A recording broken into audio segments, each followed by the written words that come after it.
Hostel में जाने के बाद हमें रात के 12 बजे तक सेल्फ स्टडी करवाया करते थे। आप नवजीवन में आए। यस 10th में कितने परसेंटेज है? 64.4 और अभी कितने हैं? 90 फिक्स 90। मतलब ये आपने सोचा था कि जब नवजीवन में आए थे कि जो 60% आए हैं और अब 90 प्लस कर देंगे? नवजीवन शुरू से ही राजस्थान टॉपर देता है, तो ये 1 2 3 नंबरों का तो कोई खास फर्क नहीं रहता है। टॉपर बनने के लिए किस तरीके से पढ़ना पड़ता है? मतलब ज़्यादा पढ़ना पड़ता है या स्मार्ट तरीके से पढ़ना पड़ता 15 साल से नवजीवन जब स्टार्ट किया था, साइंस में स्ट्रीम में ही काम कर रहा है। बोर्ड थोड़े हार्ड होते थे। अच्छा। बोर्ड के एग्जाम्स के पेपर हैं वो तो बहुत ईजी आए थे। है? कोई भी परिणाम आए और नवजीवन का नाम उस परिणाम की ऊपर वाली लिस्ट में नहीं हो, ऐसा हो ही नहीं सकता।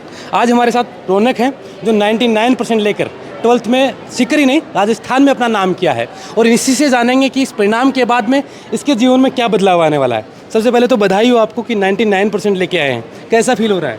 सर बहुत ही अच्छा लग रहा है। लेकिन जितना अच्छा लग रहा है उतनी अच्छी आवाज़ भी तो आनी चाहिए, जोर से। सर बहुत ही अच्छा लग रहा है। अच्छा, जब 99% आपने सुने, किसने बताया आपको? मेरे घर मतलब पापा जी वगैरह ने निकाले थे परसेंटेज, तो 99 स्कोर। सोचा था आपने इतना स्कोर कर लेंगे? Yes sir. कितना था, मतलब आपका एस्टिमेट कितना था? 99.20। अच्छा, कहाँ चूक हुई? मतलब हिंदी में थोड़े बहुत अच्छा, कुछ बच्चे हैं जो जानना चाहते हैं कि किस सब्जेक्ट में कितने नंबर आए। मेरे बायोलॉजी में 100 में से 100 हैं, और केमिस्ट्री में 98 हैं 100 में से, और फिजिक्स में 99, और उनमें भी इंग्लिश हिंदी कंपलसरी में 99। अच्छा, क्या ऐसा खास पढ़ा रौनक ने, किस तरीके का शेड्यूल अपनाया कि 99? सर मैं हॉस्टल में पढ़ती थी नवजीवन के, और हॉस्टल में जाने के बाद हमें रात के 12 बजे तक सेल्फ स्टडी करवाया करते थे, और 4 बजे के नाश्ते बाद थोड़ा रेस्ट करने के बाद में हम खुद भी स्टडी करते थे रूम में बैठकर, और शांत वहाँ का वातावरण होता था, और जो कुड़ी से हैं वो भी हमारे लिए बहुत मेहनत करते थे, और यहाँ पे टीचर्स ने भी हमारी बहुत मतलब संघर्ष करवाया है हमसे, और प्री बोर्ड और एक टेस्ट जो होते थे इनमें भी हमें मतलब कि खूब मेहनत करवाई गई। अच्छा, रौनक, प्री बोर्ड का शेड्यूल कैसे था? पेपर मतलब प्री बोर्ड आसान होते थे नवजीवन के, या मेन जो पेपर हुआ वो आसान था? प्री बोर्ड थोड़े हार्ड होते थे। अच्छा। बोर्ड के एग्ज़ाम्स के पेपर हैं वो तो बहुत ईजी आए थे। अच्छा, जब प्री बोर्ड में नंबर कम आते थे तब डिमोटिवेट होते थे, सर के पास जाते थे, किन के पास जाते थे? प्री बोर्ड में कम आते थे तो मतलब जो सेमिनार होते थे उनका जो सर मोटिवेट करते थे उनसे भी खूब कौन सबसे ज़्यादा मोटिवेट करता था आपको? कुड़ी सर ही करते थे सबसे ज़्यादा। अच्छा, कभी डिमोटिवेट हुए, ऐसा लगा कि यार नहीं हो पाएगा, सर क्या समझेंगे, घर वाले क्या समझेंगे कि पढ़ती नहीं है? नहीं सर, जब एक बार फिजिक्स में कम आ गए थे प्री बोर्ड में तो लगा कि मैं कुछ नहीं कर पाऊंगी, लेकिन जब फिर मैंने मेहनत की कि रात और दिन की, जब पढ़ना तो है, हमें भी 99 बनाना है, तो फिर कुछ नहीं हुआ, मतलब कि इजी था, क्योंकि टीचर्स ने भी हमसे खूब मेहनत कराई, डाउट मैंने सोल्व करे मेरे, कि टीचर्स भी हमारे वहाँ पे हॉस्टल में आते थे डाउट सोल्व अच्छा। करने, और फिर मतलब जब चाहे मन किया जब पूछ सकते हैं? हाँ, हम अनीता मैम को बोल देते थे, और डाउट सोल्व करने के लिए टीचर हमारे लिए वहाँ पे आ जाया करते थे। अच्छा, टॉपर बनने के लिए किस तरीके से पढ़ना पड़ता है? मतलब ज़्यादा पढ़ना पड़ता है या स्मार्ट तरीके से पढ़ना पड़ता है? स्मार्ट तरीके से पढ़ना इजी रहता है, क्योंकि जो हमारे रिवीजन होता है उसमें हमें जो नोट्स होते हैं उनमें से वो लाइनें आराम से उठा लेनी चाहिए, शॉर्ट नोट्स बना लेने चाहिए, जो मतलब कि मुख्य पॉइंट होते हैं वो एक पेज पर अलग लिख लेने चाहिए, ताकि जो हमारा टेस्ट होता है उनमें हमें सिर्फ उन पर ही नज़र डालनी पड़े। अच्छा, ऐसा कोई सवाल था पेपर के अंदर जो नवजीवन में बताया नहीं गया होगी, यार ये तो मैंने कभी सुना ही ना? ऐसा कुछ था? नो सर इजी क्वेश्चन आए थे सारे, जो हमें टेस्ट में मिले थे, प्री बोर्ड में मिले थे, उन्हीं में से बहुत सारे क्वेश्चन आए थे। आज देखो बहुत से बच्चों की तो मालाएं पहन रखी हैं कि शानदार परिणाम आया है, लेकिन 11th में जो बच्चे हैं, अभी जो 12th में आए हैं साइंस में, वो बच्चे ये सोच रहे होंगे कि रौनक ने किस तरीके से पढ़ाई की होगी, क्या वो गुप्त मंत्र होंगे कि वो रौनक हमें बता दे तो हम भी रौनक को क्रॉस कर दें? सर मेरा गुप्त मंत्र है तो NCERT जो है उसमें से, मतलब सर ने वैसे तो नोट्स में सारे करवाए हैं, लेकिन NCERT में और मेन जो लाइनें होती है वो और फटी है, और क्वेश्चन सारे सोल्व के हैं, और टीचर्स ने भी हमारी मेहनत करवाई है, और रिवीजन के टाइम पर मैंने शॉर्ट नोट्स पर ही ध्यान दिया है, जो नोट्स होते थे उन पर फिर इतना फोकस नहीं करती। सर, नवजीवन का जब भी परिणाम आता है, मतलब सीकर में की बात करें तो शिक्षा नगरी है ही, उसमें नवजीवन का नाम तो आता ही है, चाहे किसी परिणाम की बात कर लें। अब की बार कैसा फील हो रहा है सर आपको एज ए डायरेक्टर? सर, आपके चैनल के माध्यम से बताना चाहूँगा कि निश्चित रूप से 15 साल से नवजीवन जब स्टार्ट किया था, तो साइंस में स्ट्रीम में ही काम कर रहा है, और हर बार रिजल्ट को कंटिन्यूस बनाए रखना, और उस परंपरा को ऐसा नहीं है कि एक बार आ गया और 4 बार 2-3 साल तक परिणाम अपने को उचित परिणाम नहीं मिल पाए।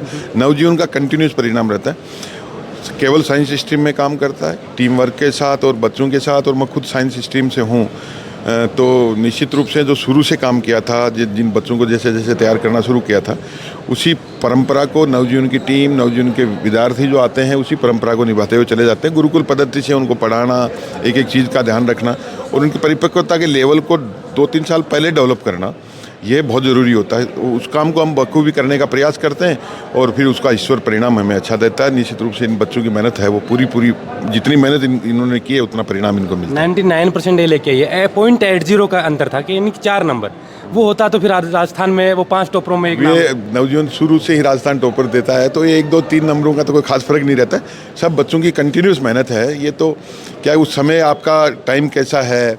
अब जैसे अभी मैं बात कर रहा था तो एक केमिस्ट्री में बहुत सिली मिस्टेक, एक यूनिट लगाना इससे छूट गया, तो इस तरह की कुछ हो जाता है। लेकिन कंटिन्यूस मेहनत जो बच्चा कर रहा है, लगातार प्रोग्रेसिव रिजल्ट। और दूसरी बात मैं चैनल के माध्यम से बताना चाहूँगा कि सर ये बच्चे यहीं नहीं रुकते हैं। नवजीवन एक अपनी परंपरा को तो निभाता है, इनको वो सिखाता है गुड ज्ञान कि अब ये जीवन में आगे 5 या 6 साल 7 साल बाद में जब अपने मैं इनको मुड़ के चेक करता हूँ कि 6 साल बाद में इनसे बात होती है कि बेटा अभी क्या कर रहे हो, तो कंटिन्यूसली बच्चे जुड़े रहते हैं सबसे, टीचर से, पूरी परंपरा से। नवजीवन से जो पढ़ के गए हैं वो सब अपनी जगह सेट है। वो मैं बिल्कुल अभी बात कर रहा था, एक स्टूडेंट है शायद अभी बता रहा था उसके 10th में 64% थे, अभी 90% लेके आया है। तो ये सर ये जानना चाहता था कि एक तो मतलब बेस लड़का आता है या बेस बच्चा आता है वो ये 90 का स्कोर क्रॉस करता है, और एक जैसे 90 वाले बच्चे आ गए वो 95 उनके लिए कोई आसान सी बात है। लेकिन इन बच्चों के लिए कितनी मेहनत करनी पड़ती है? इन बच्चों के लिए पूरी जुनून के साथ, और इनके अंदर सब में कैलिबर है। उस कैलिबर को एक नहीं है ऐसा बच्चा।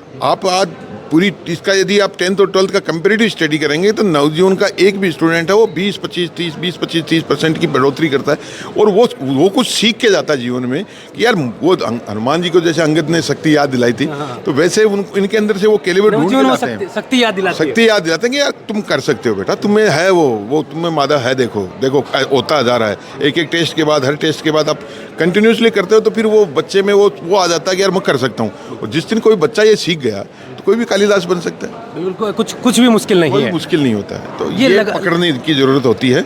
इसके लिए एक शिक्षक, एक उसकी टीम और एक इस नवजीवन का मुखिया होने के नाते उस काम में ईश्वर ने जो प्रगाढ़ता दी थी, जिसके निमित्त मात्र बना रखा है, उसमें नवजीवन के ये बात मैं पूरे स्वाभिमान के साथ कहता हूँ कि पूरी टीम करती है। और हमें वो बारीकी के साथ बच्चे को पढ़ना, फिर उसको पढ़ाना, पहले बच्चे को पढ़ना पड़ता है। तो ये सब टीम। नवजीवन से सिर्फ 10th और 12th से टॉपर नहीं, नीट के भी निकलते हैं, जेई के। इस साल नीट का रिजल्ट तो इस साल आएगा, बाकी IIT से और IAS प्रशासनिक अधिकारी, IPS, UPSC, RPSC सब एग्जाम्स में बच्चे जो करते हैं, क्रैक करते हैं। संस्था के डायरेक्टर होने की सर क्या मतलब आप चुनौती किसे मानते हैं? मतलब लगातार इस रिजल्ट को बरकरार रखना, या टॉपर्स निकालना, या ऐसे बच्चे निकाल कर लाना? चुनौती तो ये है कि जो प्रत्येक बच्चा जो आपके पास आ गया जो है, मैं हमेशा एक ही बात कहता हूँ, मेरी टीम की जब भी मीटिंग लेता हूँ तो कभी बस उनसे एक ही बात होती है कि यार पेरेंट्स से ये होना चाहिए, ज़रूरी नहीं है कि हर बच्चा आप 95 आ जाएगा या उसका ये हो जाएगा। ये कोई जीवन का बहुत बड़ी बात नहीं है। ये पढ़ाई जब बच्चा चाहेगा तब कर लेगा। ये कोई एक बच्चे की कंप्लीट उसका वैल्यूएशन नहीं है। प्रत्येक वो बच्चा जो आपके पास आ गया, नवजीवन का हिस्सा बन गया, जो इस नवजीवन के मंदिर प्रांगण में पहुँच गया, उसको आप बेस्ट से बेस्ट तरीके से करके उसके जीवन में वो ये कहे कि यार नवजीवन में गया था तो वहाँ मेरे साथ बहुत अच्छा हुआ, मैं बहुत कुछ सीख के आया हूँ, चाहे 2% कम रह गए होंगे, और जीवन भर मैं इस बात को नहीं छोड़ूंगा और मेरे जीवन को सुधारूंगा। ये उसको सिखा दें। अभी दौर कंपटीशन एग्जाम का है और वहाँ अभी सिर्फ परसेंटेज ही मायने नहीं रखते, सब चीज़ें दौर कंपटीशन का भी, और फिर अपने आप को इन चीज़ों के अंदर सफलता मिलने के बाद भी उसको पचा करके अभी तो जीवन कहाँ बना है।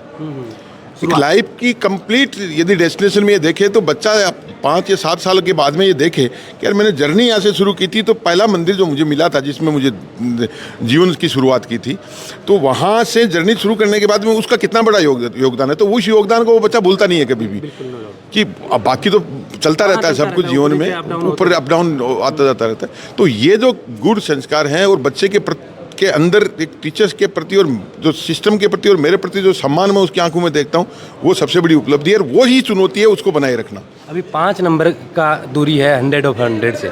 अब ये चुनौती है कि अगली बार जो रिजल्ट आएगा हर बार वो 5 नंबर अभी करेंगे। वो तो इनको हमेशा कहता हूँ कि तुम्हारा कटना चाहिए कुछ न कुछ, नहीं तो ये हो जाएगा के लिए कुछ छोड़ दो, नहीं तो फिर टीम को और इनको सबको लगेगा कि यार तो हो ही गया, तो फिर वो होता नहीं है। सर मैं 2 मिनट से बात करना चाहता हूँ। क्या नाम आपका? रौनक मेला। रौनक, आप नवजीवन में आए, 10th में कितने परसेंटेज? 64.4। और अभी कितने हैं? 90। 90। मतलब ये आपने सोचा था कि जब नवजीवन में आए थे कि जो 60% आए हैं और अब 90 प्लस कर देंगे? मैंने आते ही नहीं सोचा, बाद में जब सर का मोटिवेशनल सेमिनार दिए पे यहाँ पे मैंने यूनिट टेस्ट दिए, फिर प्री बोर्ड दिए, तब जाके मेरे को लगा कि हाँ मैं कर सकता हूँ।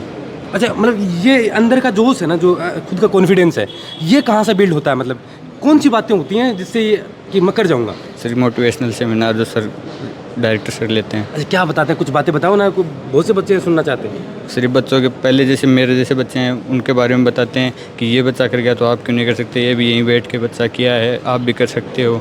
सारी बातें हमको बताते, तब जाके हमको लगता क्या चैलेंज आया आपके पास जो आप 12th में जब स्टडी कर रहे थे? कुछ ऐसे लगा कि यार नहीं हो पाएगा तो क्या सर सोचेंगे, क्या घर वाले सोचेंगे, या फिर वो दोस्त जो कहेंगे कि सिस्टम में था उसी में रह गया? नहीं सर, ऐसे कुछ डिमोटिवेशन आया कभी?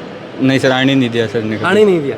अभी जो बच्चे 12th में आएंगे और जो आपसे प्रेरणा लेते हैं कि आपने किस तरीके से पढ़ा होगा, क्या आपका रूटीन रहा होगा, कौन से सब्जेक्ट पे कमांड की होगी, तो वो थोड़ा सा बताओ ना। सर कुछ नहीं, बस यूनिट टेस्ट देते थे ना, हम बोर्ड की तरफ देखते नहीं है कि यूनिट टेस्ट में आ गए ना नंबर तो मतलब बोर्ड में आ गए, जो यहाँ पे मेरिट चलती है वो वहीं पे वो नंबर मतलब यहाँ से टॉप, स्कूल में टॉप कर लिया ना तो फिर हाँ वहाँ पे अपने आप ही नंबर आते हैं सर, जितने मेरे यहाँ पे नंबर आते हैं ना उतने उससे अच्छे आते हैं यहाँ से। अच्छा, पेपर देने बैठे थे तब दिल धक धक कर रहा था? नहीं सर, यहाँ पे जितने पेपर होते हैं ना उतने लेवल नहीं होता पेपर का। बिल्कुल। तो ये तमाम बच्चे से थोड़ा सा रिजल्ट के बारे में बता दें, कितना कैसे क्या रिजल्ट रहा? रिजल्ट सर 99% के साथ रौनक ने फर्स्ट पोजीशन ली है अपने स्कूल लेवल पे, 98.60 रामवीर सिंह, और 98.60 ये अपना दूसरा बच्चा जो प्रदीप है इन्होंने प्राप्त किए हैं। भरत ने 98% प्राप्त किए हैं और बाकी 95 से ऊपर 40 प्लस स्टूडेंट अभी तक निकाल लिया है। बाकी रिजल्ट देख रहे हैं सब लोगों का।